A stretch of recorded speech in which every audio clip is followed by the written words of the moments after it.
So I was just going to kind of go back to the Yeah. the whole calories thing, because you spoke before about thinking about what comes with the calories, which is really important, because especially in within, obviously, you know, we speak a lot about plants. We haven't got like a hateful vendetta against plants. No. The issue with plants is that everyone is told that they're super healthy. So that's kind of the main thing we need to concentrate on, to tell people there's not. People kind of have an understanding that sugar's not healthy, but they eat anyway. They probably don't understand how unhealthy it is. But plants, people think are healthy. So that's why we kind of concentrate on it more. But with a lot of plants, a lot of them have anti-nutrients in, which means that it will prevent your body from absorbing the nutrients that are in that plant, but also what you eat with it. So if you have a nice steak, but you eat it with vegetables, you're actually going to absorb less from that steak than you would have, as well as not absorb from the vegetables. So again, it's affecting, even if you were calorie counting on that and thinking, well, I've ate healthy stuff, I'm calorie counting, but you're not getting the nutrients that you want. It's about, there's, as we keep saying, I think that our word of the week is nuanced. Nuanced, yeah, very much so, yeah. And this is why it takes a lot of explaining as well. So yeah, that's it. It's not just as easy as it. And I really hate how much, and you see it so much in the health fitness space, all of this calorie thing. I see so many kind of weight loss people, fitness people, just saying about calories in, calories out. And I think I spoke before about, you know, them saying like, you can eat this McDonald's meal is less calories than this nutritious meal. So you can have the McDonald's meal on this diet and you will lose weight. Like, that's the worst advice ever. But the problem is, because it does work for a month or two, people say, well, hey, I did lose weight doing what they said. You know, you probably feel rubbish at the end of it, but you did lose weight. So technically they did as they said, and they continue to get customers and business. But it's so unhealthy and dangerous, really, in the long term. It's dangerous for your health. If you keep that up long term, that can really be a real danger to your health.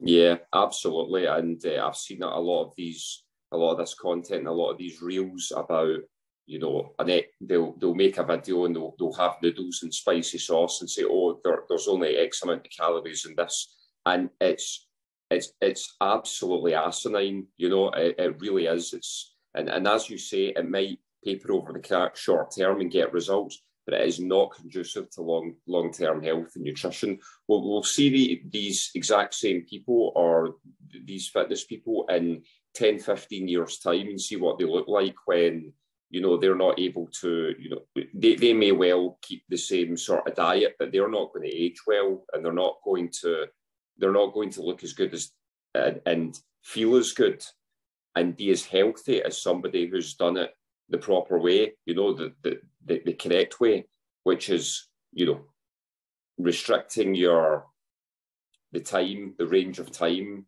your eating window to a specific range of time, and also focusing on what it is that you should be eating, as opposed to calories in, calories out, which we've dissected it, you know, in many different ways, is not the correct way.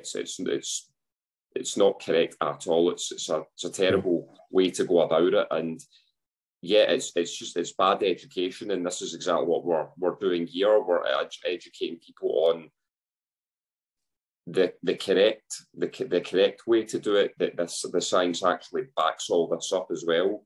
And, you know, we've alluded to research, and we're going to have further you know, cases on this, with people coming on and discussing that. So yeah, it really is quite infuriating in a way, because all they show is what's on the front end, but completely keep the nuances and the actual, you know, the crux of the matter to the back end, and don't mention that at all. You know, it's a lot more nuanced as what people think. And, you know, the calorie counting you know, method, they're no use if they're coming from unhealthy foods. Whether it's 5 calories or 500, it doesn't matter. It's about the quality of the calories, as you say. And eating a far more calorie heavy meal, or 2 meals, that's come from healthy sources, is far more conducive to a healthy lifestyle than eating a far lower amount of food that amounts to a far lower amount of calories that isn't sourced from healthy foods. So yeah, we're trying to put the correct message out there, you know, as you say. Yeah, exactly. It comes down to that question. I actually did a video recently because someone actually asked that to me, was what do you go for? Is it health or weight? And it's just the easiest question in the world to me. It should always be health. And obviously these influencers trying to get people to, you know, weight loss coaches and giving all this terrible advice, all they care about is weight. They don't care about health. And like I say, if all you care about is weight, you may lose some weight, but your health is going to suffer. Whereas if you concentrate on your health, then you will naturally end up with a correct weight that's healthy for you. If you're trying to be as healthy as you can and eating a diet that makes you as healthy as you can, you will not be overweight and you will not be underweight. You will be at the right weight. It's impossible to be overweight or underweight if you're eating a healthy diet. That's what I believe, and that's what's proven and backed up by people doing it. So, like you say, they're concentrating on the wrong thing. And the great point. Underweight or overweight, you're the correct weight. That's exactly that's it. That's it. If you're eating the right thing, it's impossible to be in an incorrect weight because you're just doing the right things. And it's I would challenge anyone if they eat the proper way, if they're eating, you know, a high fat meat-based diet, I would challenge anyone to overeat on that diet because it's basically impossible.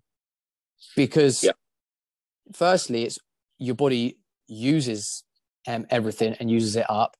It metabolizes and uses a lot more energy faster, and your body will just tell you you've had enough. The reason you can overeat so much on a sugar high carbohydrate based diet, and I'll just rewind to the point we made earlier about listening to your body. If you're eating a high carb diet, don't listen to your body because it will never tell you it's full. Because sugars, and there's also in plants as well, and in fructose especially, there's things in them, lectins, which basically block the signal from going to your brain. Again, I spoke about this last week or the week before. They block the signal that tells you that you're full. So that is why on sugar you can eat so much, like you said about where you ate, you were pretty full and then you had a Kit Kat, suddenly you're hungry again. I used to get that with fruit. I used to eat my meal and I'd be full and then I'd be like, I have a little bit of fruit, and suddenly I felt really hungry again. Yeah. Because it's tricking your body. And so if you're eating carbohydrates, don't listen to your body because it will lie to you. And that's why it's so easy to overeat. And that's why people do overeat and gain so much weight, because you're literally poisoning your body and stopping it from doing the processes it's meant to do. Yeah, 100%.